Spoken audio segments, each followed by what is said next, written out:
Ngiyabonga ukufaza ngizulele endlini. Njobe sibuka njalo ucala ihlale phansi. Amen.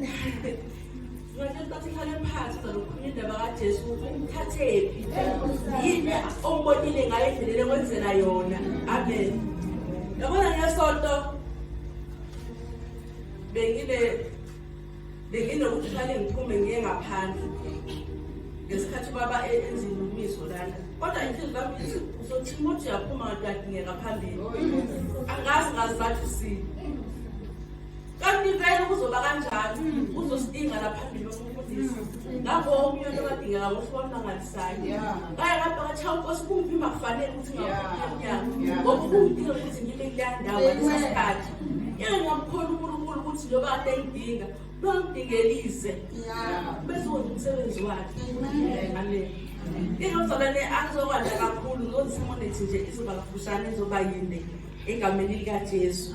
Kodwa nje uNkulunkulu sithanda ukubonga kakhulu ube muhle ezimpilweni zethu kusuka siqala ukwazana naye kuze kube namhlanje. Kumele ube uNkulunkulu endleleni.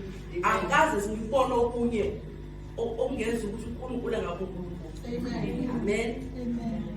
Sizofunda incwadi engajwayelekanga nje bazalwane, incwadi kaJude. Ayinayo chapter 1 phela khona lapho. Isebizo lesambulo. Ngoba izofuna ungatholakala. Ngoba yinganga. Amen. Amen. Amen. Incwadi kaJude sifunda uverse 17 wakho bese sehla kancane. Sibingelela noba kuhamane egameni likaJesu. Mhlanje Joloma. Siyabonga kakhulu ukusisiza. Beyebe mnandi ngekhona. Mnandi yawo khona umuntu. Sethulile sokuqeda kuda. Uverse 17 wakho ufundeka kanjena. Kepha nina abathandekayo khumbulani amazwi akhulunywe phambili ngabapostoli beNkosi yethu uJesu Kristu.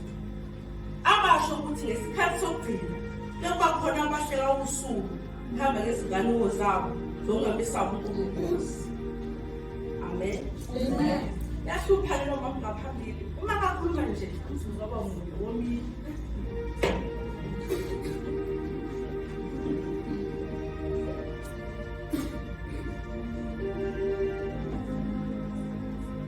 Ngixolela ngizolo ngenza kanjena ngizoqeda. Inkinga nje ncane kodwa ke elawula amanzi. Kepha nina abathandekayo khumbulani amazwi akhulunywe phambili ngabapostoli beNkosi uJesu Kristu. Abasho ukuthi ngesikhathi sokugcina kuba khona abahleka ubusuku behamba ngezinganuko zabo zokungamesaba uNkulunkulu.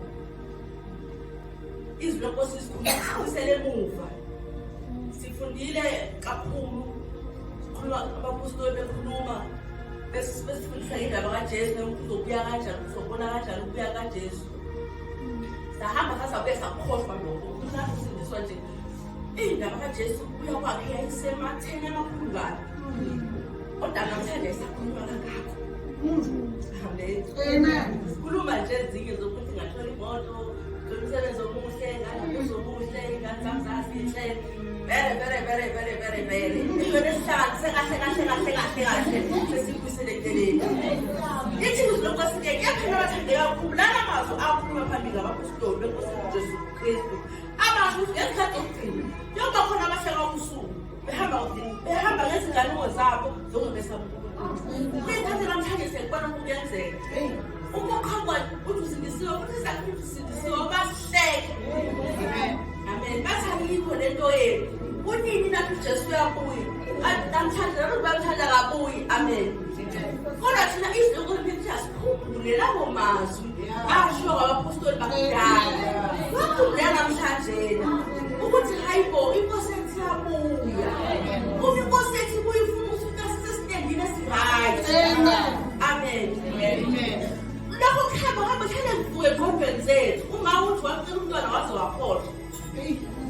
Nathi sihambe sasakhohlwa ukuthi ngempilo azobonana naye enkazimulweni. Sihamba sesinaka nabantu abahleka usuku. Behleka uNkulunkulu bebongamasikazi. Siphinde simanyanisana nabo. Sibathi nasobani.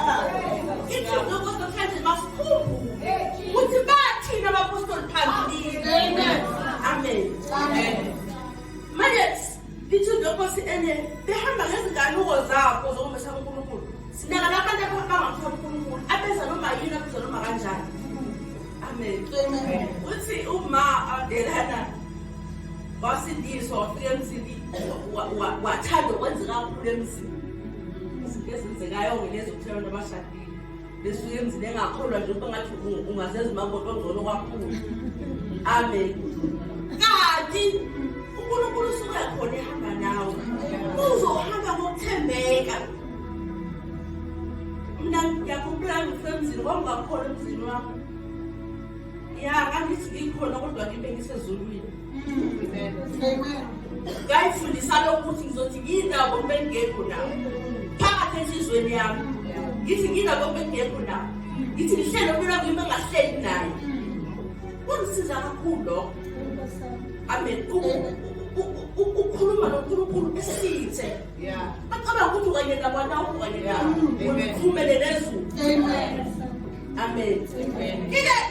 Badabasha ungathini mama kona abancane kuyakusiza ukuthi ube connected noNkulunkulu kakhulu then abantu basewakho ngoba bona besofuna ubajabulise nje ngento engathi shu ube seyinkinga khona sizona verse 18 abasho ngesikhathi sokugcina kuyakuba khona abahleka usuku behamba ngezinkanuko zabo zokungamesabi uNkulunkulu. Yes, 19. Yilabo abaveza ukwahlukana bengabenyama bengenamoya. Yes. Abantu abangamesaba uNkulunkulu bona abaveza ukwahlukana phakathi kwethu. Umuntu afikela ezithi uzokwenza kanye nathi, kanti uhambela inyama yakhe, akamsabi uNkulunkulu. Uzoqhamuka izindaba kalapho, uqhamuka into othile kalapho. Akhula zungabe sazovimbakala.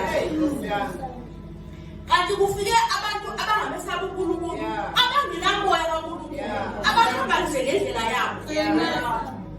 Amen. Amen. Ngoba kade sithi sina siyazama ukukhonza, kulegcina sesehlukene. Ngoba phela nakho. Amen. Amen. Yaphanile abathandekayo. Verse 20 ngibona. Verse 19. Yilabo abaveza ukwehlukana, bengabenyama, bengenamoya. Yes, abantu benyama babenza kanjalo, bengenamoya nje. Benza noma yini, bakhuluma noma yini, noma kanjani. Kuze kuthi nabakade bethi babambelele, bagcina sebehlumuka. Ugcina sebakhona ukwehlukana. Ngenxa yalabantu abahamba ngenyama, abangenawo umoya kaNkulunkulu. Abantu bakaNkulunkulu uyathokozana. Umoya kaNkulunkulu ukwenza ukulalela yena yonke indlela ohamba kuyo. Yonke into ayenzayo, yonke into ekhulumayo, noma ngabe yini. uNkulunkulu uyakuqoqa. Amen. Athi uthweni wakhona. Kepha nina abathandekayo, yakhelanani ekukholweni kwenu okungcwele. Thina kuzokusimuzela libembeza ukuthi sakhele ekukholweni okungcwele. uNkulunkulu ufuna sakhele ekukholweni. Ekumesabela uNkulunkulu. Futhi kuphinde kuba ngcwele. Kungabe ukukholwa nje ukuhamba kuNkulunkulu kube ngcwele. Ngoba lokhu naye ungcwele. Amen. Amen. Kepha abathandekayo, akuhlalele ekukholweni kwenu okungcwele kakhulu. Nikhuleka ngomoya ongcwele. Singakhuleki ngamsikhuleka, sikhuleka ngomoya ongcwele. uNkulunkulu yakuthi ukuthi kumele sikhuleke ngomoya. Singakhuleki ngenyama. Ngoba uma ngabe sizohamba ngenyama uNkulunkulu ngaze kusizwe. uNkulunkulu ufuna umoya wakhe awufaka kithi. Kube uwona ozoxhumana naye. Uphinde lo umoya futhi ube umoya ongcwele. Amen. Verse 21 manje. Nizigcine othandweni kaNkulunkulu, nibheke umusa weNkosi yethu uJesu Kristu kube ngokuphila okuphakade. Verse 22. Abanye abangabazayo nibahawukele. Siyahamba nabanye bangabaza, bazi noma right noma wrong. Amen. Abantu kufanele bela lo bengaphandle. Abantu kufanele bathi bayakhonza noma bakhonza. Amen. Abantu kufanele bathi Jesu uyinkosi noma bafanele basho. Amen. Kunaleso sididi esikhona. Isizwe kufanele sibahawukele nawe. Sibakhulekela. Kumele sibathande. Ngoba basenkingeni ongazazi bangalaphi. Bayangabaza. ekholweni kwabo. Amen. Uthi uNkulunkulu kumele sibahawukele labo. Libasindise ngokubahlwitha emlilweni. Babele ukusindiswa ukubahlwitha emlilweni ngoba basempilo esihogo. Bazosho bebengabaza nje uNkulunkulu akamfuni umuntu ongashisi, ongabandi, omphakathi nendawo. uNkulunkulu uyathagele eqela. Amen. Kwathi na umntwana kaNkulunkulu ngiyakhonza ngokuphelele. Angikhathali noma ukuthi izulu yakhe noma libalele, mina ngiyakhonza nje. Amen. Ngilele ngivuka. Ufika noma liphi iphupho. Manje ufike ngegama likaJesu. Ngoba mina angingabazi into engiyona. Amen. Amen. Ngoba lithi lokho kumele sibahlwithe emlilweni. Ngoba lingena emlilweni esihogo. Amen. Lithi nibasindise ngokubahlwitha emlilweni. Kepha abanye nibahawukele ngokwesaba.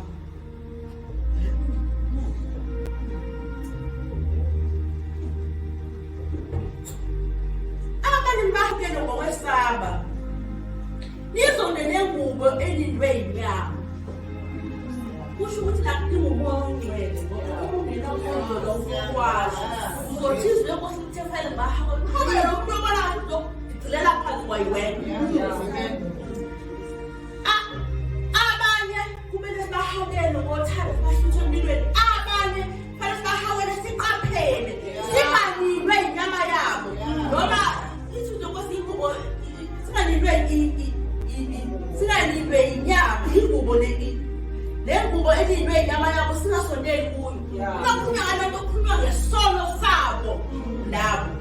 Like umuntu okawe ngale ndlela yokuthi amthenge lo Jesu esimkhonzayo. Amen.